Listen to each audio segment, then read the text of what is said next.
오늘의 말씀은 마태복음 26장 1절부터 16절까지입니다. 예수께서 이 말씀을 다 마치시고 제자들에게 이르시되 너희가 아는 바와 같이 이틀이 지나면 유월절이라 인자가 십자가에 못 박히기 위하여 팔리리라 하시더라. 그때에 대제사장들과 백성의 장로들이 가야바라 하는 대제사장의 관정에 모여 예수를 흉계로 잡아 죽이려고 의논하되 말하기를 밀란이 날까 하노니 명절에는 하지 말자 하더라. 예수께서 베다니 나병 환자 시몬의 집에 계실 때에 한 여자가 매우 귀한 향유 한 옥합을 가지고 나와서 식사하시는 예수의 머리에 부으니 제자들이 보고 분개하여 이르되 무슨 의도로 이것을 허비하느냐. 이것을 비싼 값에 팔아 가난한 자들에게 줄 수 있었겠도다 하거늘 예수께서 아시고 그들에게 이르시되 너희가 어찌하여 이 여자를 괴롭게 하느냐. 그가 내게 좋은 일을 하였느니라. 가난한 자들은 항상 너희와 함께 있거니와 나는 항상 함께 있지 아니하리라. 이 여자가 내 몸에 이 향유를 부은 것은 내 장례를 위하여 함이니라. 내가 진실로 너희에게 이르노니 온 천하에 어디서든지 이 복음이 전파되는 곳에서는 이 여자가 행한 일도 말하여 그를 기억하리라 하시니라. 그때 12 중 하나인 가룟 유다라 하는 자가 대제사장들에게 가서 말하되 내가 예수를 너희에게 넘겨주리니 얼마 주려느냐 하니 그들이 은 30을 달아주거늘 그가 그때부터 예수를 넘겨줄 기회를 찾더라. 아멘.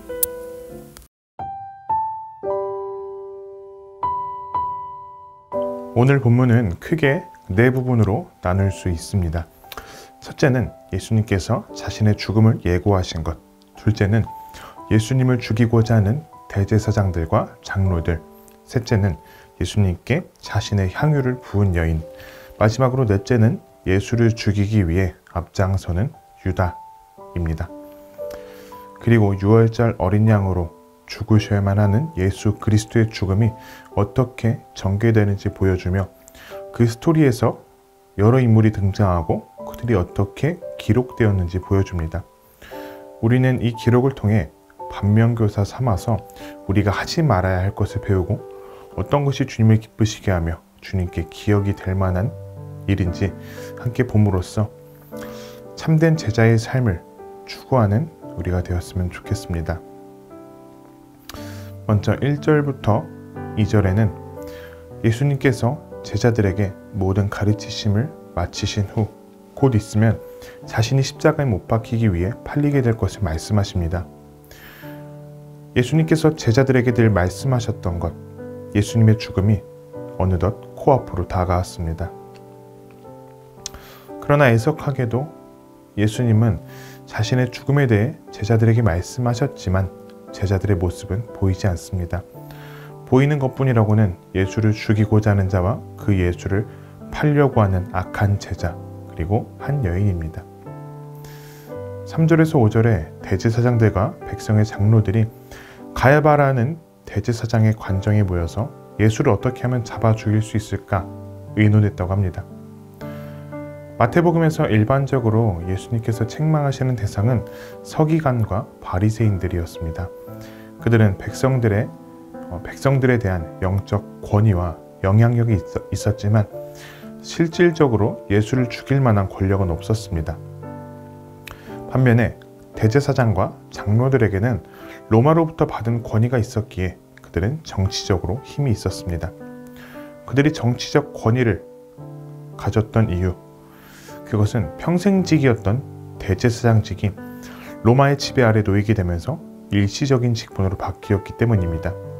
따라서 대제사장직을 계속하기 위해서는 헤롯 대왕과 로마의 지배 세력의 허가가 필요했으며 이것을 위해서 로마와의 관계를 잘 유지해야 했습니다. 기록에 의하면 이 가야바는 대제사장직을 18년 동안 했으며 로마와의 관계를 위한 처세술이 능했다고 합니다. 예수님은 종교적으로는 바리새인들에게 미움의 대상이었습니다. 정치적으로는 많은 사람을 거느리며 로마의 지배 세력이 보기에는 선동을 일으킬 것처럼 보이기에 눈에 가시였습니다. 따라서 대제사장들과 백성의 장로들은 이 예수를 잡아 죽이는 것이 자신들의 직분과 로마와의 관계를 유지하기에도 안성맞춤이었을 것입니다. 바리새인들이 원했던 바를 이제 대제사장과 장로들이 실행하게 될 것입니다. 그러나 14절에서 16절은 바리새인들이 원했고 대제사장들과 장로들이 실행하고자 하는 예수 살해 계획에 예수님의 제자 중 하나인 가룟 유다가 동력을 더해주는 장면이 나옵니다. 이 유다는 제사장들에게 찾아가 은 30과 자신의 스승인 예수를 바꿀 계획을 꾸미게 됩니다. 대제사장과 장로들은 하나님의 백성인 이스라엘을 대표하는 핵심 구성원들입니다.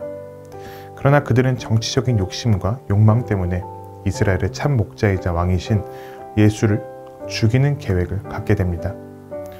이들의 계획에 동력을 더해준 가룟 유다는 돈에 눈이 멀어 자신과 동고동락했던 스승을 팔아넘기게 됩니다. 하지만 6절에서 13절에는 예수를 죽이려고 작당 모의하는 자들 사이에 예수님을 사랑하며 주님의 죽으심을 기념한 여인이 등장합니다.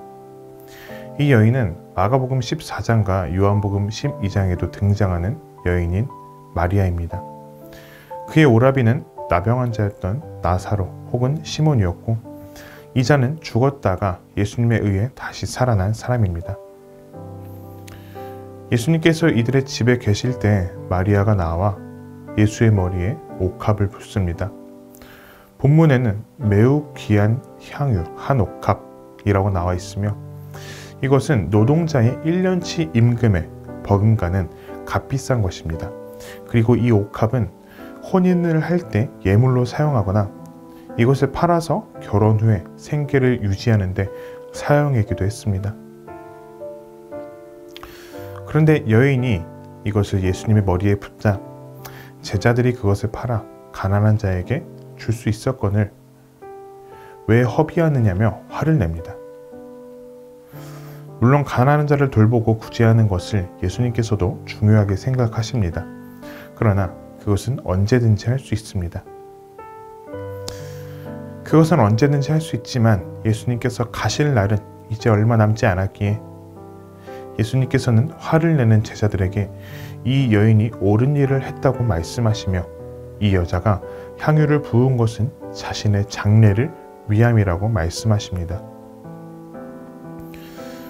우리는 이 여인이 예수님의 죽음을 알고 향유를 부은 것인지 아니면 당시 배경에 따라 여인은 예수님을 왕적 메시아로 인식하고 그렇게 행한 것인지 정확하게 알 수는 없습니다. 두 가지 가능성이 모두 있으며 두 가지 가능성으로 모두 해석이 가능합니다만 중요한 것은 여인은 예수님께 자신이 드릴 수 있는 전부를 드렸다는 것입니다. 이것이 공통된 사실입니다. 여인이 자신의 소유에서 가장 값비싼 것, 곧 자신의 전부를 드릴 수 있었던 이유는 예수님께 받은 사랑이 컸기에 가능했습니다. 예수님께 받은 사랑에 비해 자신이 드릴 수 있는 것이 옥합뿐이지만 자신에게 있어서 가장 귀한 것을 드렸습니다. 예수님은 이 여인의 행동을 보시며 이 여인이 행한 일이 계속해서 기억되게 하라고 말씀하십니다. 오늘 말씀에는 공통되는 두 부류와 상반되는 한 여자가 등장했습니다. 공통되는 두 부류는 자신의 이익을 소중하게 생각했으며 자기 욕심과 자기 욕망을 위해 살아가는 자들입니다. 그러나 예수님께서는 누구든지 나를 따라오려거든 자기를 부인하고 자기 십자가를 지고 나를 따를 것이니라 라고 말씀하셨죠. 결국 예수님의 제자가 되는 길은 자기 부정과 자기 죽음이 있어야 합니다. 그렇지 않고 자기 욕망을 붙잡고 살아가며 자기의 목표를 위해 살아가는 자는 그리스도의 제자가 될 수 없으며 뿐만 아니라 그리스도를 팔아넘기는 자와 같은 부류가 될 것입니다. 반면에 예수님께 향유 옥합을 부은 여자는 예수님께 자신의 모든 것을 드렸습니다. 가룟 유다는 받은 사랑을 이용한 자였지만 이 여자는 받은 사랑에 자신의 것으로 보답하고자 하는 여인이었습니다. 우리는 주님으로부터 받은 은혜를 기억하며 그 은혜에 감사하고 표현할 수 있는 제자가 되어야 합니다. 우리가 주님께 드릴 수 있는 감사와 사랑의 표현은 우리를 구원해 주신 그리스도의 은혜를 전심으로 찬양하고 주님을 진실되게 예배하는 것, 그리고 주님의 주되심을 인정하는 것입니다. 말씀을 생각하며 함께 기도하겠습니다. 나의 욕망을 위해 주님을 이용하는 자가 되지 않게 하소서. 받은 사랑을 기억하며 그 사랑에 대해 반응하는 참된 제자가 되게 하소서. 예수님께서 우리에게 베푸신 사랑을 기억하며 예수님께서 기뻐하시는 제자로서의 삶을 사는 청년의 가족이 되기를 바랍니다.